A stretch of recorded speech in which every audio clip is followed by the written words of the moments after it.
Karena kita memiliki attitude yang baik, ya, baik kepada lingkungan di mana kita bekerja, kepada pimpinan perusahaan kita. Yang penting apapun kultur negara Korea tidak akan berubah ke Indonesia kita. Makanya kenapa BP2MI sejak saya pimpin itu menggunakan masker merah putih.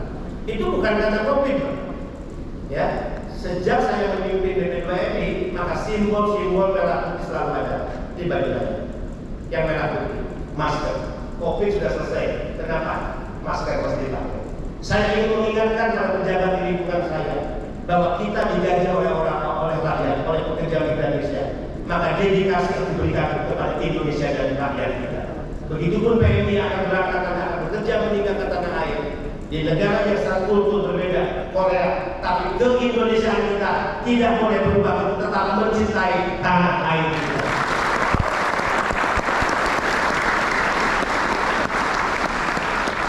Kalau hanya sekedar nonton konser BTS boleh lah, ya. Kalau menikah dengan orang Korea boleh juga, yang penting boyong bawa ke Indonesia. Ada yang masih jomblo? Nah, single? Nah ini beda. Single dengan jomblo beda. Single pria, jomblo tak single. Kaya mungkin pernah. Tapi jangan kecil hati menjadi jomblo. Jomblo itu seperti bendera. Tidak semua orang memiliki, tapi karena bendera semua orang akan menghormati. Itu bukan menurut saya, menurut Fajar Sex Boy. Ya. Oke, kawan-kawan, kita akan minta Pak Sena memberikan sedikit motivation di acara ini. Bagaimana beliau merintis ya, karir menghadapi tantangan kehidupan, kemudian pada hari ini puncak ya, sukses beliau dan mungkin ya, kesuksesan yang lebih tinggi dari jabatan hari ini. Jangan berkecil hati. Saya lahir dari keluarga miskin. Ya. 10 keluarga saya tidak ada satupun yang menjadi pejabat, kerja di pemerintahan atau kerja di swasta. Kerja kasar. Ya. Saya tertunda lulus SMA 2 tahun karena kemiskinan. Saya dibuang oleh orang tua saya ke Sulawesi Utara, naik kapal laut 5 hari 5 tahun. Kemudian orang tua meninggalkan saya. Saya hidup di sebuah pulau yang berbatasan dengan Filipina. Saya numpang di rumah kakak ipar saya. Akhirnya saya lulus SMA, padahal saya ahli Bandung. Kemudian saya masuk ke Manado karena sendiri menjadi serba. Reformasi 98 saya terlibat dengan aksi-aksi mahasiswa di daerah dan di Jakarta. Soeharto jatuh, saya mencoba dan diajak oleh satu partai untuk mencalonkan diri di DPR. Saya terpilih 3 periode di DPRD provinsi di daerah yang bukan menjadi tempat lahir saya. Saya Islam, Sulawesi Utara, mayoritas Kristiani. Bagaimana bisa saya terpilih? Saya pendatang, bukan penduduk asli. Dan secara agama saya minoritas. Sulawesi Utara adalah mayoritas. Makanya saya benci banget jika ada kelompok yang selalu mempersoalkan orang lain karena keagamaan, karena kesukuan. Saya Islam, saya minoritas, saya pendapat tidak pernah dipersoalkan oleh rakyat Sulawesi Utara yang Nasrani. Jangan pilih bendera dari karena dia Islam, karena dia minoritas, karena dia pendapat. Saya dipilih oleh 62% masyarakat Nasrani di Sulawesi Utara. Dan di sana pernah ketua DPR-nya itu juga orang Islam. Bayangin, ketua DPRD-nya itu pernah orang Islam, padahal mayoritas daerahnya Nasrani. Saudara-saudara. Kemudian saya terpilih menjadi senator 1 periode ke pusat. Jadi 4 periode di politik saya diberikan kepercayaan oleh rakyat seluruh Sulawesi Utara.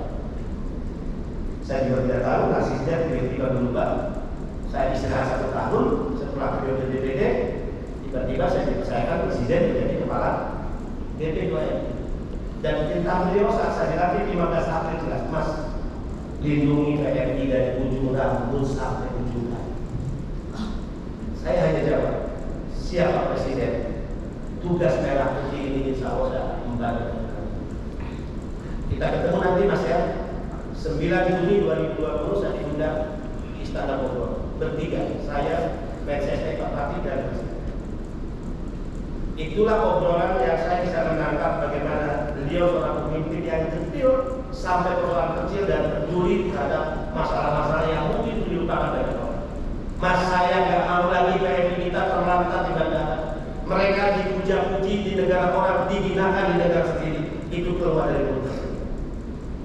Bangunkan ruang untuk mereka, berikan penghormatan pada mereka. Jangan hanya ruang fast track. Kemarin Ibu Yuli udah lihat, tadi saya lupa mana fast track. Yang bisa lewat fast track itu ofisial diplomatik dulu, orang penting, anggota DPR, orang-orang terhormat. Sekarang PMI tidak boleh disambut dengan penumpang umum, tidak boleh berdesak-desakan, antrian panjang, diberikan fast track penghormatan khusus, jalur cepat untuk pekerja migran ini.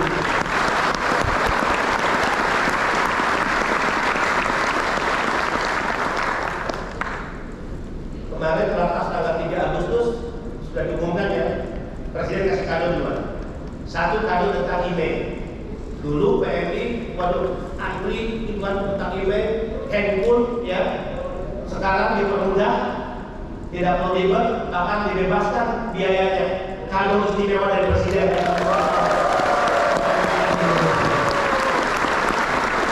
Kalau registrasi ada yang aktif itu biasa kan, tapi tidak lagi berbiaya. Satu handphone 2 handphone.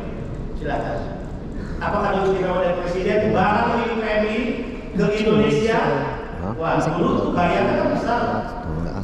Selain besar, bongkar-bongkar lagi kata PMI. Sekarang ketika Presiden diberikan relaksasi untuk barang PMI yang dikirim ke Indonesia, yang dibawa ke Indonesia untuk 1 tahunnya $1.500. 1.500 US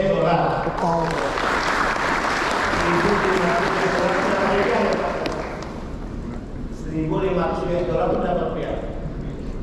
24 juta ya.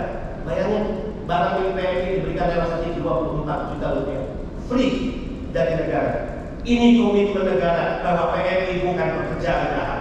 PMI bukan orang-orang yang selalu dianggap bermasalah oleh negara. PMI pahlawan devisa pejuang keluarga yang harus mendapatkan perlakuan hormat oleh negaranya sendiri.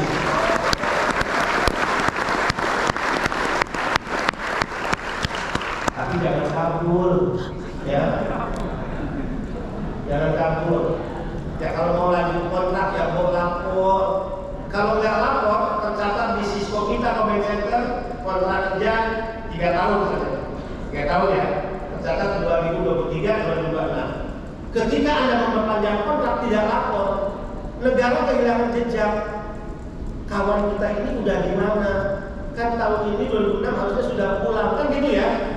Maka laporlah melalui aplikasi portal peduli WNI. Itu miliknya Kementerian Luar Negeri. Tidak susah kok. Yang penting di situ. Saya yakin kalian sudah mempersiapkan diri.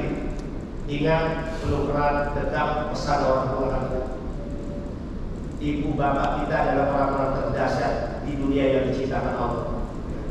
Yang tidak ada orang yang bisa menandingi tentang cinta dan kasih sayang kepada Anda. Orang tua yang tulus yang tidak pernah minta pengembalian apa yang dia pernah lakukan dan keluarkan untuk anak tidak. Tapi masya Allah, ketika kalian kerja dapat gaji pertama ya Allah, gaji pertama ini saya ingin membelikan kain sarung, baju koko agar bapak saya bisa gunakan saat dia sholat Id. Ya Allah, jika aku bisa menabung dengan baik, aku ingin memberangkatkan ibu untuk umroh. Masya Allah, kalian akan menjadi orang-orang yang mendapatkan berkah dari Allah Subhanahu Wa Taala. Amin. Kalau kalian bisa mati-matian mencintai pasangan kalian, maka keterlaluan jika kalian tidak bisa mencintai dengan sungguh-sungguh ibu bapak kalian. Kalau pasangan kita kan udah telepon nggak dijawab, udah ganti handphonenya. Ini kemana aja sih dia? Jalan sama siapa nih hari ini? Gitu kan? Coba kalau kerinduan itu seperti kita rindu pada orang tua kita. Dahsyat, subhanallah. Selamat berangkat ke Korea nanti malam, ya. Kalau ada masalah lapor di perwakilan kita atau KBRI kita di Korea atau lapor melalui dua line number milik BPD Call Center. Kalian orang hebat, insya Allah bekerja dengan baik, penuh disiplin, attitude, kultur yang kita miliki dan membanggakan banyak orang selama ini. Itu juga yang kalian perlihatkan selama kalian bekerja. Pasti kalian akan disayangi oleh pemberi kerja, pimpinan perusahaan. perusahaan kalian bekerja. Selamat dan tetaplah menjadi Indonesia. Terima kasih. Salam sehat dan tetap semangat. Salam merah putih. Bendera kita bersama. Wassalamualaikum warahmatullahi wabarakatuh.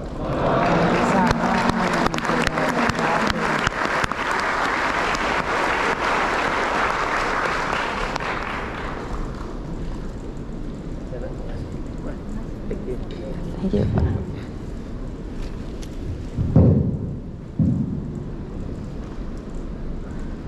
Beranjak agenda selanjutnya, kita akan simak bersama sambutan motivasi yang akan disampaikan oleh Vice President Garuda Indonesia. Kita sambut Bapak Arsaina Permasani.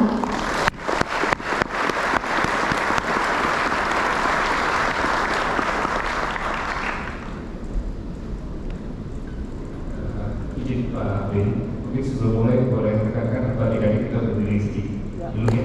Untuk kita berikan applause yang sangat luar biasa untuk Pak Benny, Bapak pimpinan DPD 2.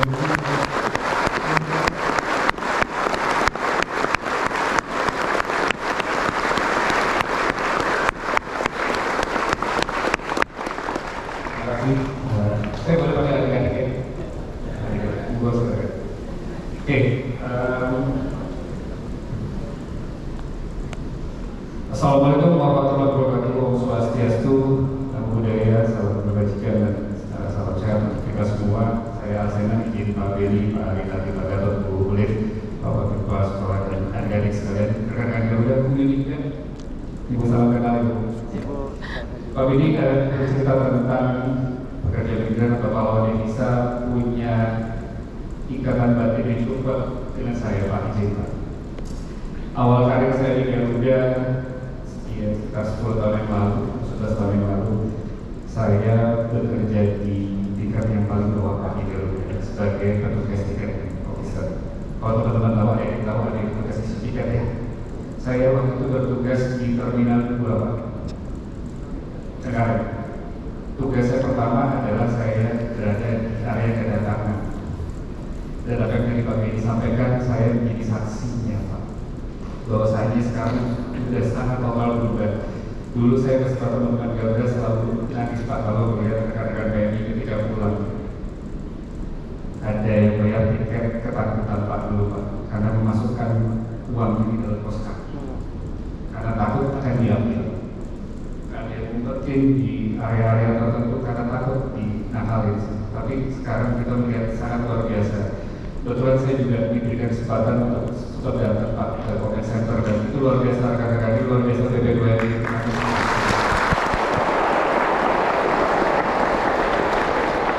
Jadi hari ini izin saya mewakili manajemen Garuda Indonesia. Yang pertama, saya atau kami sangat bangga diberikan kesempatan untuk menjadi maskapai yang melayani dan mengantarkan adik-adik semua rekan-rekan pekerja migran ke negara ke Korea atau negara-negara lainnya. Kami sangat bangga diberikan kesempatan itu dan kami berkomitmen Pak, pesan dari Pak Diki juga kami berkomitmen untuk memberikan layanan terbaik bagi rekan-rekan semua adik-adik sekalian. Yang kedua, saya merasa terhormat Pak diberikan waktu untuk bisa share sedikit dengan rekan-rekan adik semua tentang pengalaman hidup sedikit saja bagaimana saya berkarir di Garuda, dan terakhir saya jujur sangat bahagia. Saya nggak tahu kenapa Pak Benny, setiap saya hadir di acara DPD 2 ini, saya ada Bang Ami izin untuk korporasi, ada Bang Gel, untuk kecewaan institusi. Kami selalu bergetar hatinya Pak kalau melihat semangat dari teman-teman semua, rekan-rekan semua. Saya lihat dari mata seluruh adik-adik di sini, seluruh rekan-rekan di sini yang punya mimpi yang luar biasa, punya harapan luar biasa. Jadi seperti dari Pak Benny bilang, kami sangat berharap dan saya jujur sangat berharap mungkin suatu saat nanti saya ketemu dengan adik-adik semua sudah menjadi salah satu pimpinan di negara ini, sudah menjadi orang-orang penting di negara ini. Amin.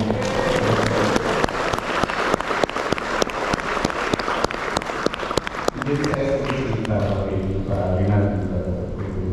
Jadi saya sempat menyalahkan diri saya pada saat itu.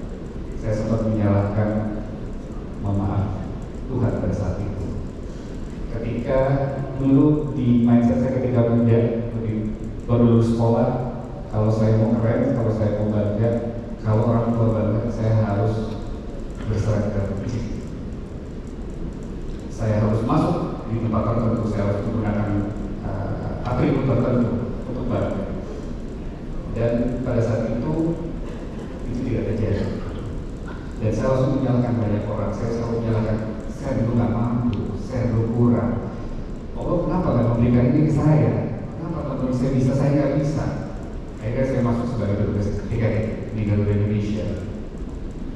Akhirnya saya bilang saya nggak bisa begini terus. Saya akhirnya bilang orang tua pada saat itu. Jadi saya katakan Pak Billy bilang orang tua langsung ini Pak dahsyat sekali Pak, betul Pak. Akhirnya saya datang ke bapak ibu saya bilang, Pak, mohon maaf, saya belum bisa membanggakan Pak Mama atau Bapak Ibu karena saya hanya menjadi petugas tiketing. Yang buat saya shock dan itu menjadi momentum untuk saya lebih bangkit adalah, Sen, bukan ukuran kamu menjadi apa yang bikin kami bangga, bukan kamu menjadi apa atau kamu menggunakan apa, enggak, tapi kamu bisa sukses di hidup kamu bisa memberikan arti bagi orang lain, dan kamu bisa amanah dalam menjalankan segala sesuatu. Itu yang paling penting. Dari situ saya bilang, oke, saya jadi satu momentum Pak. Jadi sebenarnya saya momentum mungkin bisa dikatakan semua juga bersama ya. Jadi saya momentum, saya nggak bisa berdiri. Dan orang tua saya bilang, yakin apa yang digariskan dan apa yang direncanakan oleh Allah itu akan indah. Tapi bukan berarti akan indah pada waktunya ya. Saya pasti tidak percaya dengan akan indah pada waktunya gitu. Jadi kalau ada adik-adik yang pacarnya atau pasangan yang nanti saya nanti indah pada waktunya, enggak bisa. Harus bekerja, harus berjuang, harus bertarung. Nggak bisa instan, semua nggak bisa instan. Nggak bisa tiba-tiba kita ya udah dengerin aja tiba-tiba suatu saat menjadi seseorang, enggak. Itu harus berjuang. Jadi yang akhirnya menjadi komitmen saya harus berjuang. Saya nggak peduli posisi saya apa, bagaimana, dan akhirnya saya bisa sedikit demi sedikit menapaki karir. Dan alhamdulillah Pak ini waktu saya 10 tahun setelah itu saya diberikan amanah yang cukup besar oleh Garuda Indonesia di posisi saat ini.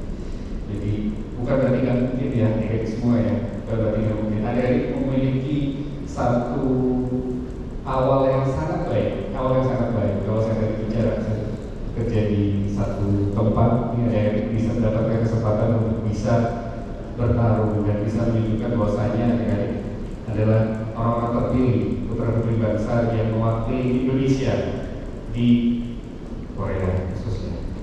Jadi momentum bagus ini kami dari Garuda Indonesia menyampaikan selamat bagi adik semua. Semoga perjalanannya nanti berjalan secara lancar, berkesan 3 tahun bekerja di negara Korea ini akan berjalan lancar dan semakin sukses. Dan terakhir kita sampaikan Pak ini kakak-kakak ini semua, bisa berurusan dapat update dari Korea. Kalau saat ini kita sudah menyediakan layanan check-in counter khusus pekerja migran yang posisinya sekarang di kita. Jadi kalau kami pulang ke Indonesia atau ini menuju di Indonesia, antreannya belum antri dengan penumpang lain. Ada lain khusus sudah kami siapkan di Korea.